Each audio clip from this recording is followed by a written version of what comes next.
প্রিয় ছাত্রছাত্রীরা, science web চ্যানেলে তোমাদের স্বাগত জানাই। আজকে তোমাদের জন্য আলোচনা করব সুষম তড়িৎ ক্ষেত্রে একটি তড়িৎ দ্বিমেরুকে রাখলে ওর উপর প্রযুক্ত টর্ক কত হবে, তড়িৎ ক্ষেত্রে তড়িৎ দ্বিমেরুকে সরাতে হলে কি পরিমাণ কৃতকার্য করতে হবে এবং ওই তড়িৎ দ্বিমেরুর স্থিতিশক্তি কত হবে। সুষম তড়িৎ ক্ষেত্রে অবস্থিত তড়িৎ দ্বিমেরুর উপর ক্রিয়াশীল টর্ক। আমরা একটা সুষম তড়িৎ ক্ষেত্র নিলাম যার তড়িৎ ক্ষেত্র প্রাবল্য ই। এখন ওই সুষম তড়িৎ ক্ষেত্রে এ বি একটা ডাইপোল বা তড়িৎ দ্বিমেরু রাখলাম, যেটা ওই তড়িৎ ক্ষেত্রের সঙ্গে থিটা কোণ করে অবস্থিত।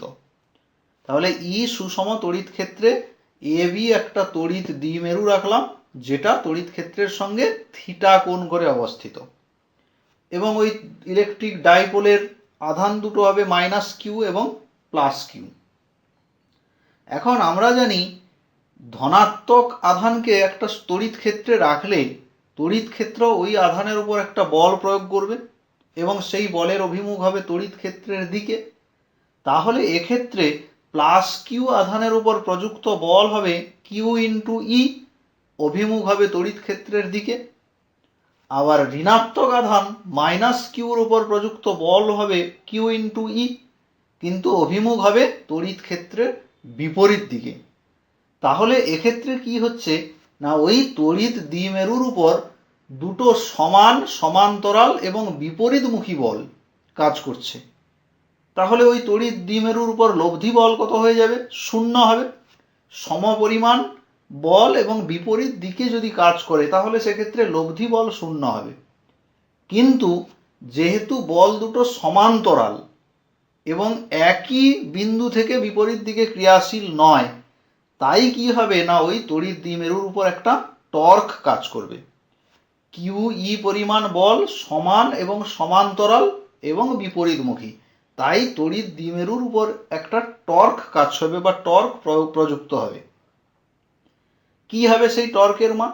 না, ওই দ্বিমেরুর উপর প্রযুক্ত টর্ক, আমরা জানি টর্ক সমান কি হয় না, ওই বল দুটোর যে কোনো একটার মান ইন্টু বল দুটির ক্রিয়ারেখার মধ্যে দূরত্ব। তো এখানে বল দুটোর মধ্যে দূরত্ব কত না, আমরা যদি এ বিন্দু থেকে বিপরীত দিকে একটা রেখা বাড়াই, যেটা বি বিন্দুর থেকে একটা লম্ব টানলে ওই রেখার উপর সি বিন্দুতে মিলিত হলো, তাহলে এক্ষেত্রে ওই বল দুটির মধ্যে দূরত্ব কত হলো? বিসি। অতএব তড়িৎ দ্বিমেরুর উপর প্রযুক্ত টর্ক টাউ সমান আমরা লিখতে পারি কিউ ই ইন্টু বিসি। এখন বিসি সমান কত হবে না, এখানে দেখো যে আমরা যদি এই কোণটাকে থিটার দ্বারা প্রকাশ করতে পারি তাহলে অবশ্যই বিএসি কোণ সমান থিটা লিখতে পারি। তাহলে এটা বিএসি হয়ে গেল একটা সমকোণী ত্রিভুজ, যেখানে সি বিন্দুতে অবস্থিত কোণটি 90 ডিগ্রি। তো এই সমকোণী ত্রিভুজ থেকে সাইন থিটা সমান লেখা যায় বিসি বাই এ বি, লম্ব বাই অতিভুজ, বা বিসি সমান A B into sign theta. এখন এ বি হলো ডাইপোলের দূরত্ব, ডাইপোলের দুটো আধানের মধ্যবর্তী দূরত্ব, যেটাকে আমরা কত ধরি? 2L ধরা হয়। তো এক্ষেত্রেও আমরা 2L ধরলাম, তাহলে পেলাম বিসি সমান 2L ইন্টু সাইন থিটা। এই মান যদি সমীকরণে বসাই আমরা টাউ সমান পাবো q e into 2L sine theta. আবার তোমরা জানো কিউ ইন্টু 2L এটা সমান কি হয়? পি, ডাইপোল মোমেন্ট বা তড়িৎ দ্বিমেরু ভ্রামক হবে P is equal to Q into 2L। তাই ওই জায়গায় পি লিখলাম, পি ই সাইন থিটা। তড়িৎ দ্বিমেরুর উপর প্রযুক্ত টর্ক টাউ সমান হলো P E sine theta. Torque একটা ভেক্টর রাশি, তাই একে ভেক্টোরিয়ালি যদি প্রকাশ করতে চাই আমরা লিখতে পারি টাউ ভেক্টর সমান P vector cross E vector, P cross E. তোমরা জানো এ ক্রস বি সমান এ বি সাইন থিটা হয়।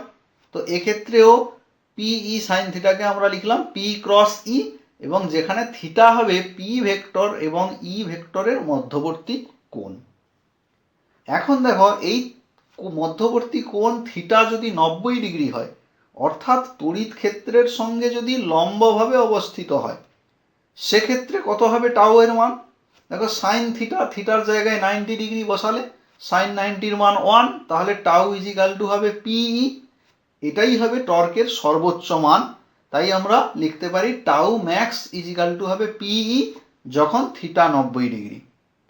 আবার থিটা যদি 0 ডিগ্রি হয়, অর্থাৎ ওই তড়িৎ দ্বিমেরুটা তড়িৎ ক্ষেত্র বরাবর সজ্জিত যদি থাকে, তখনই থিটার মান 0 হবে। সেক্ষেত্রে সাইন 0-র মান 0, তাই টাউ ইজিক্যাল টু 0 পাবো।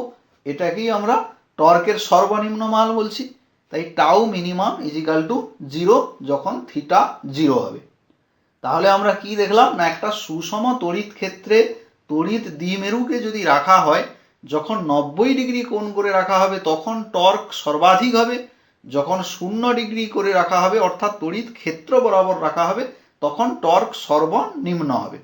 এবং এই টর্ক কি করবে না, এই টর্ক তড়িৎ দ্বিমেরুটাকে ঘুরিয়ে তড়িৎ ক্ষেত্র বরাবর সজ্জিত করার চেষ্টা করবে, অর্থাৎ সাম্যাবস্থায় আনার চেষ্টা করবে। সাম্যাবস্থায় এলে তড়িৎ দ্বিমেরুটা তড়িৎ ক্ষেত্র বরাবর শায়িত থাকবে। সুষম তড়িৎ ক্ষেত্রে তড়িৎ দ্বিমেরুকে বিক্ষিপ্ত করতে কৃতকার্যের মান কত হবে সেটা নির্ণয় করব। আমরা আবারও ই ক্ষেত্র প্রাবল্য বিশিষ্ট একটা সুষম তড়িৎ ক্ষেত্র ধরলাম এবং একটা তড়িৎ দ্বিমেরু কোনো একটা মুহূর্তে তড়িৎ ক্ষেত্রের সঙ্গে থিটা কোণ করে অবস্থিত। প্লাস কিউ মাইনাস কিউ হলো ওই ডাইপোলের চার্জ। যে কোনো একটা মুহূর্তে যদি থিটা কোণ করে অবস্থিত হয়, তাহলে ওই তড়িৎ দ্বিমেরুর উপর প্রযুক্ত টর্ক কত হবে আমরা ইতিমধ্যেই পেয়ে গেছি, torque tau is equal to PE sine theta. এখন ওই তড়িৎ দ্বিমেরুটিকে ডি থিটা পরিমাণ কোণে জোর করে ঘোরানো হলো। অতিরিক্ত ডি থিটা কোণে যদি ঘোরাই আমরা, তাহলে কি করতে হবে, ওই টর্কের বিরুদ্ধে একটা কাজ করতে হবে। তো ওই কৃতকার্য কত হবে, ডি ডাব্লিউ সমান টাউ ডি থিটা। আমরা জানি কৃতকার্য সমান বল গুণিতক সরণ। তো এক্ষেত্রে কি হবে না, এক্ষেত্রে টর্ক গুণিতক কৌণিক সরণ। তাই অতিরিক্ত ডি থিটা কোণে ঘোরাতে কৃতকার্য ডি ডব্লিউ সমান হবে টাউ ডি থিটা সমান পিই সাইন থিটা ডি থিটা। তো এখন তড়িৎ দ্বিমেরুটাকে ডি থিটা পরিমাণ কোণে ঘুরিয়েছি। যদি তড়িৎ দ্বিমেরুটাকে থিটা 1 থেকে থিটা 2 কোণে ঘোরাতে চাই, তাহলে মোট কৃতকার্য কত হবে। ধরে নিলাম আগে থিটা 1 কোণে ছিল, সেখান থেকে নিয়ে গেছি থিটা 2 কোণে ঘোরালাম, তাতে মোট কৃতকার্যের পরিমাণ কত হবে। আমরা ইন্টিগ্রেশন করলেই মোট কৃতকার্য পেয়ে যাব। ডব্লিউ সমান ইন্টিগ্রেশন ডি ডব্লিউ, এবং সেই ইন্টিগ্রেশনের লিমিট হবে theta 1 to theta 2 PE sine theta D theta. PE সামনে চলে এলো, সাইন থিটার integration minus cos theta, limit হবে থিটা 1 টু থিটা 2। এই মান বসিয়ে দিলে আমরা পাবো PE cos theta 1 minus cos theta 2। এখানে হবে minus cos theta 2 minus minus cos theta 1, ফলে প্লাস হয়ে যাবে, তাই কস থিটা 1 কে আগে লিখলাম, কস থিটা 1 মাইনাস কস থিটা 2। এখন দ্বিমেরুটিকে সাম্যাবস্থান থেকে যদি থিটা কোণে ঘোরানো হয়, সাম্যাবস্থান মানে কি না, যখন তড়িৎ দ্বিমেরুটি তড়িৎ ক্ষেত্র বরাবর সজ্জিত থাকবে, অর্থাৎ থিটার মান 0 হবে। এক্ষেত্রে থিটা 1 ইজিক্যাল টু যদি 0 বসাই, তাহলে তড়িৎ দ্বিমেরুটির সাম্যাবস্থান পাবো। সেখান থেকে থিটা কোণে ঘুরিয়েছি, তাহলে কৃতকার্য কত হবে। তাহলে লিখতে পারি আমরা ডব্লিউ সমান পিই কস থিটা 1 এর জায়গায় 0, তাহলে cos 0 1 minus cos theta, W is equal to PE whole into 1 minus cos theta. আবার এখন যদি ওই সাম্যাবস্থান থেকে 90 ডিগ্রি পর্যন্ত ঘোরানো হয়, তাহলে কৃতকার্য কত হবে। দেখো কস থিটার জায়গায় 90 ডিগ্রি বসাবো, কস 90 মান 0, তাহলে কত পাবো, ডব্লিউ সমান পিই। তড়িৎ দ্বিমেরুটাকে যদি 180 ডিগ্রি কোণে ঘোরাই, অর্থাৎ তড়িৎ ক্ষেত্র বরাবর ছিল, ঘুরিয়ে ওটাকে বিপরীত দিকে করে দেবো, অর্থাৎ তড়িৎ ক্ষেত্রের অভিমুখের বিপরীত দিকে হয়ে যাবে ইলেকট্রিক ডাইপোল বা তড়িৎ দ্বিমেরুর ভ্রামকের যে অভিমুখ, সেটাকে যদি তড়িৎ ক্ষেত্রের বিপরীত দিকে নিয়ে চলে আসি, তখনই কোণ হবে 180 ডিগ্রি। তাতে কৃতকার্যের মান কত হবে না, কস থিটার জায়গায় 180 বসালে কস 180-র মান -1, তাহলে মাইনাসে মাইনাসে +1 হবে, 1 + 1 ইজিক্যাল টু 2, তাহলে কৃতকার্য ডব্লিউ সমান 2PE। সাম্যাবস্থান থেকে তড়িৎ দ্বিমেরুটিকে 90 ডিগ্রি ঘোরালে কৃতকার্য হবে PE। 180 ডিগ্রি ঘোরানো যদি হয় সেক্ষেত্রে কৃতকার্য হবে 2 × PE, অর্থাৎ দ্বিগুণ পরিমাণ কৃতকার্য হয়ে যাবে। তড়িৎ দ্বিমেরুর স্থিতিশক্তি। একটা তড়িৎ দ্বিমেরুকে আমরা দেখলাম সুষম তড়িৎ ক্ষেত্রের কোনো একটা অবস্থান থেকে অতিরিক্ত ডি থিটা কোণে যদি ঘোরাই সেক্ষেত্রে কৃতকার্য ডিডব্লিউ সমান টাউ ডি থিটা বা পিই সাইন থিটা ডি থিটা, এটা আমরা ইতিমধ্যে পেয়েছি।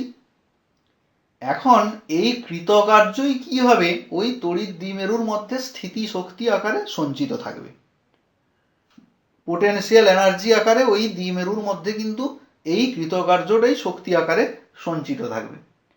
এখন একটা বিষয় একটু ভালো করে খেয়াল করো, যে আমরা যদি একটা সুষম তড়িৎ ক্ষেত্র নিয়ে নিই যার ক্ষেত্র প্রাবল্য ই, এখন অসীম দূরত্ব থেকে একটা ধনাত্মক আধানকে তড়িৎ ক্ষেত্রের যদি এই বিন্দুতে আনি তাহলে কি হবে, সেক্ষেত্রে কিছু পরিমাণ কাজ করতে হবে। আবার অসীম দূরত্ব থেকে একটা ঋণাত্মক আধানকে যদি তড়িৎ ক্ষেত্রের এই বিন্দুতে আনি, ওই প্লাস আধানের খুব কাছাকাছি একটা বিন্দুতে যদি নিয়ে আসা হয়, এক্ষেত্রেও কৃতকার্য করতে হবে। সেই কৃতকার্যের মান কত হবে না, এই কৃতকার্যের মান হবে সমান। কারণ দেখো কৃতকার্য সমান বল গুণিতক সরণ, তো এক্ষেত্রে দেখো সরণ অর্থাৎ দূরত্ব দুটো ক্ষেত্রেই প্রায় সমান, তাই এক্ষেত্রে কৃতকার্যের মান হলো সমান এবং এই কৃতকার্যই ওদের মধ্যে তড়িৎ স্থিতিশক্তি আকারে সঞ্চিত থাকবে। তাহলে দুটো আধানের মধ্যেই সঞ্চিত স্থিতিশক্তির মান সমান কিন্তু বিপরীত চিহ্নযুক্ত, তাই এই সংস্থার মোট স্থিতিশক্তি কত হয়ে যাবে, 0, কারণ দুটোরই স্থিতিশক্তি সমান কিন্তু বিপরীত চিহ্নযুক্ত। একটার ক্ষেত্রে প্লাস আধান এনেছি আর একটা ক্ষেত্রে মাইনাস আধান এনেছি, তাই মোট এদের তড়িৎ স্থিতিশক্তি হয়ে যাবে 0। কিন্তু যদি মাইনাস আধানকে আমি এখানে না এনে এই বিন্দুতে আনতাম সেক্ষেত্রে কি কৃতকার্যের মান সমান হতো? নিশ্চয়ই নয়, কারণ প্লাস কিউ আধান থেকেও মাইনাস কিউ আধানকে আরও কিছুটা দূরত্ব বেশি অতিক্রম করতে হয়েছে, তাই ওই পরিমাণ অতিরিক্ত কাজ করতে হবে। তাই এক্ষেত্রে কিন্তু প্লাস কিউ মাইনাস কিউ মিলে যে সংস্থা তৈরি করেছে তার মোট স্থিতিশক্তি 0 হবে না। তাহলে আমরা কি দেখলাম, যে এই দুটো আধানকে মিলে যদি একটা তড়িৎ দ্বিমেরু আমরা কল্পনা করি তাহলে দেখলাম যখন তড়িৎ ক্ষেত্রের সঙ্গে লম্বভাবে আছে তখন কৃতকার্য বা তখন স্থিতিশক্তি 0, কিন্তু যখন তড়িৎ ক্ষেত্র বরাবর থাকছে বা অন্য কোনো অভিমুখে থাকছে তখন কিন্তু তড়িৎ স্থিতিশক্তি থাকছে। তো এখন তাহলে আমরা ওই তড়িৎ দ্বিমেরুটাকে 90 ডিগ্রির থেকে আলফা কোণে ঘোরাবো, তাতে কি পরিমাণ কাজ করতে হয় দেখো। 90 ডিগ্রি কোণ করে থাকলে অর্থাৎ লম্বভাবে থাকলে সেক্ষেত্রে কি হয় না, স্থিতিশক্তি 0 হয়। সেই অবস্থা থেকে আলফা কোণে ঘোরাবো, তাতে কৃতকার্য ডব্লিউ সমান হবে ইন্টিগ্রেশন ডিডব্লিউ, ইন্টিগ্রেশন লিমিট হবে 90 ডিগ্রি টু আলফা। তো সাইন থিটার ইন্টিগ্রেশন মাইনাস কস থিটা, এটার মান বসালে কি হবে মাইনাস কস আলফা, কস 90 ডিগ্রির মান 0 হবে। তাহলে ডব্লিউ সমান মাইনাস পিই কস আলফা। তাহলে কি হলো না, ওই তড়িৎ দ্বিমেরুটিকে তড়িৎ ক্ষেত্রের সঙ্গে 90 ডিগ্রি করে অবস্থান থেকে আলফা কোণে ঘুরিয়ে নিয়ে যেতে গেলে কৃতকার্য হলো মাইনাস পিই কস আলফা। এই কৃতকার্যই কি হবে, ওই তড়িৎ দ্বিমেরুর মধ্যে তড়িৎ স্থিতিশক্তি আকারে সঞ্চিত থাকবে, পোটেনশিয়াল এনার্জি আকারে ওর মধ্যে সঞ্চিত থাকবে। তাহলে তড়িৎ দ্বিমেরুর মধ্যে মোট সঞ্চিত স্থিতিশক্তি সমান কত হবে, সেটাকে আমরা ইউ আলফা দিলাম, ইউ সাফিক্স আলফা সমান মাইনাস পিই কস আলফা। আলফা দিলাম কারণ আলফা কোণে ঘোরাতে হলে আলফা, আলফার মান আমরা যা বসাবো স্থিতিশক্তি সেইভাবে পরিবর্তিত হতে থাকবে। এখন পিই কস আলফাকে আমরা লিখতে পারি পি ডট ই, কারণ জানি এ ডট বি সমান এ বি কস থিটা, তাই এখানে পি ডট ই, যেখানে আলফা হলো পি অর্থাৎ ডাইপোল মোমেন্ট এবং ইলেকট্রিক ফিল্ডের মধ্যবর্তী কোণ। তাহলে কি পেলাম না, তড়িৎ দ্বিমেরুর স্থিতিশক্তি U is equal to minus P dot E. Minus P vector dot E vector, এই পরিমাণ স্থিতিশক্তি ওই তড়িৎ দ্বিমেরুর মধ্যে সঞ্চিত থাকবে। ছাত্রছাত্রীরা, আশা করি আজকের ক্লাসটি তোমরা ভালোভাবে বুঝতে পেরেছো। তবুও কোথাও যদি কিছু সমস্যা থাকে অবশ্যই কমেন্ট করে জানাবে। পরবর্তী ক্লাসগুলো দেখার জন্য এই চ্যানেলটিকে সাবস্ক্রাইব করে রাখবে।